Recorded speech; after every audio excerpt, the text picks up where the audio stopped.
Thank you, Dr. Swapna. And I'll be talking about suspecting and managing corneal ectasia post-refractive surgery. Now, there are two issues. One is, of course, suspecting corneal ectasia post-refractive surgery, and the second is managing once you have detected it. Now, for suspecting corneal ectasia, there should be something related to it. I mean, it should begin with the suggestive symptoms so that there should be some degree of suspicion. And suspicion becomes strong when you examine the patient. And it gets established by doing corneal topography or tomography. Now, the typical suggestive complaints can be gradual progressive painless diminution of vision. Then BCVA with glasses may or may not be attained up to 6/6, ghosting or shadowing of image, or and of course prior history of corneal refractive procedure. And on clinical examination, you get to see slit lamp appearance of a corneal thinning in the area of ectasia, unstable topographical steepening, more than one diopter for each month period of follow-up, documentary evidence of reduction in CCT, 30 microns for each 6-month period of follow-up in the area of steepening, unstable refraction, and posterior corneal steepening. Now, all these things require a proper documentation, and that is why it is said that, many times we get an ectasia suddenly comes to us, and we are not, sometimes it gets missed, or sometimes we get it in slightly advanced stage, because if the documentation is not proper, then one may not detect it at the earliest stage, and all these things can be done if there's proper documentation. The suggestive features, as I said, there can be loss of more than 2 lines, refractive change, more than 2 diopters, spherical equivalent, topographic corneal steepening or toricity of more than 1.5 diopters, and central steepening. So, as I said, that after examination, you will go for a pentacam, you will go do a tomography, any tomography, and then you will start looking at the front and back surface, the elevation pattern, the keratometric patterns. You can see here 44 and 47.6, which is highly suggestive, thin cornea. Then all these factors are important when you are detecting the map. As you can see here, the skewing of the axis. You can see here, if you draw the axis, there is skewing of more than 21 degrees if you extend these two. So these factors are there, anterior and posterior elevations are there. So all these factors are there. And then, of course, in the other map, in bad map, what you Bell-and-Embryo enhanced ectasia display, you get to see these red areas. And then, of course, the D value is suggestive. Then the PPI, ART max, all these factors, they are suggestive of post-LASIK ectasia. So if we get to see, as I am showing here, ART max is 207, which is very much highly suggestive of post-LASIK ectasia. Now, once you have this diagnosis, you have to manage the case, and management modalities depend on 2 things. One is you halt the progression, because once there is ectasia starts, the weakening of the cornea starts, the ectasia keeps on progressing. So you have to halt the progression. And then, of course, visual rehabilitation has to be done. And visual rehabilitation can be done by glasses or by contact lens or ICRS or any type of keratoplasty. So cross-linking is the mainstay as far as the management or halting the progression is concerned. And cross-linking is done in this manner. You can do a standard technique, you can do an accelerated technique, you debride, but epi-off technique is something which is always accepted. So epithelium has to be removed. So central 7mm epithelium removed.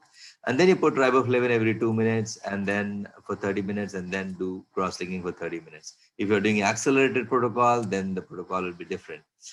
A lot of work, a lot of talk is going on about customization of CXL. Now, this is a meta-analysis on cross-linking in post-laser vision correction ectasia. And they found out that the uncorrected distance visual acuity remained stable, but significant improvement in corrected distance visual acuity was seen after cross-linking. The topographic parameters showed less positive response to CXL compared with keratoconic corneas, untouched virgin keratoconic corneas.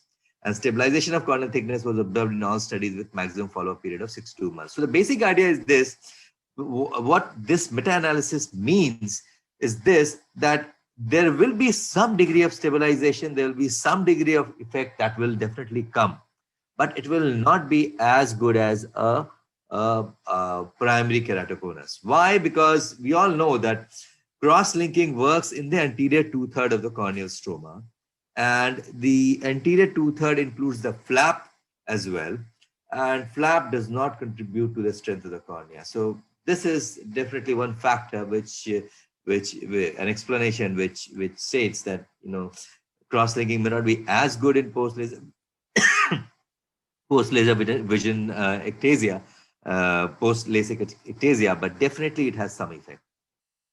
As far as visual rehabilitation is concerned, contact lenses are something which can be used. SOPER design is the standard bicurve design, and Rose-K is the multi-curve design. A good centration, movement, and coverage, and a three-point touch fluorescein pattern. So this is what you get in an RGB contact lens fitting when you fit the lens in a keratoconic cornea or a post-LASIK ectasia. The good centration, a movement of near about 1 to 2 millimeters for the tear exchange, and good coverage of the visual axis with a three-point touch. Some patients do not tolerate a contact lens, and that is also why they undergo laser vision correction. So in those cases, you can give piggyback lens or a hybrid lens. And if the ectasia has advanced, then you may have to go for a mini scleral lens, because but most of these post-LASIK ectasias, you do not require mini scleral lenses. Why? Because the post-LASIK ectasias more often than the primary keratoconus have a slightly on the cone on the central side, rather than, you know, in a primary keratoconus when you get it in inferotemporal or inferonasal more often. So that is why the corneal contact lenses, they are quite effective in these, but sometimes you do require advances. Intracorneal ring segment is quite successfully used in post-LASIK ectasia. It shortens the corneal arc length, and it is inserted at approximately two-thirds the corneal thickness. This is how it is done. Now, intracorneal ring segment along with cross-linking is one modality which is very effective in post-LASIK ectasia. And I guess the indication for ring segment, the first indication will be a post-LASIK ectasia.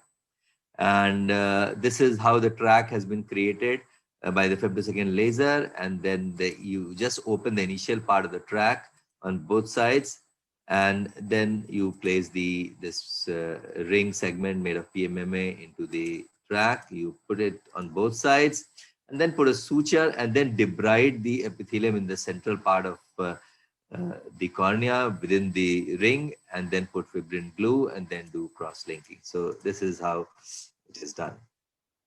This is the post-operative picture. You can see the cut section OCT picture, and this is the post-op picture. So ring segment have been used with good effect. Now, this is one study on indications for intrastomal corneal ring segment in ectasia after LASIK.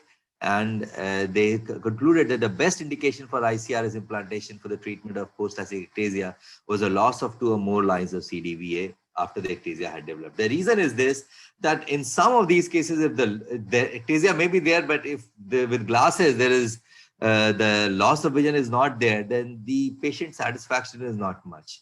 And if the vision is good, sometimes it has been seen that even after ICRS, there is loss of 1 or 2 lines. So that is why it is indicated best in cases wherein there is loss of 1 or 2 lines. Then another study which stated about single segment and double segment intacs for post-LASIK ectasia, and it concluded that if the astigmatism is significantly high, then one should use a single segment. But if the spherical component is predominant, then one should use a double segment so that it reduces the spherical part. But more often, what I have noted in post-LASIK ectasia, we may have to use a single segment to reduce the astigmatism. Now, toric ICL is another option. After doing cross-linking, you can put a toric ICL, because these patients, they are not very keen to wear glasses. That's why they had undergone LASIK. So they again want to get rid of it. So if you do a cross-linking, and after that, if it is stable, then if the cornea is stable, then you can go ahead and put a toric ICL as well. Keratoplasty is definitely the last resort, and every other means fails in advanced ectasia. DALC is something which is indicated. I won't go into the surgical part because of paucity of time. Prevention is something which is really important. Risk factors have to be identified, like major risk factors and minor risk factors. And in major risk factors, abnormal topography or tomography is something which is there, like keratoconus or form first keratoconus. It should be detected before you do a laser vision correction. And a minimal, there's no magic number for residual bed thickness. 250 or 300 is accepted, but even above 300 ectasia has been seen, and even below 250 ectasia has not been seen. So maybe corneal biomechanical index is a factor, maybe some other factor is there. And there are a couple of studies which have compared the PTA, because we have given a lot of importance to PTA. What they say that topography is more important than PTA, and that is the most of these studies. The crux of all these studies is that topography is the key when you are selecting patient for laser vision correction. So in conclusion, it is most important that patient selection is very important as far as the laser vision correction is concerned if you want to prevent post-LASIK ectasia. Thank you very much for your patient listening.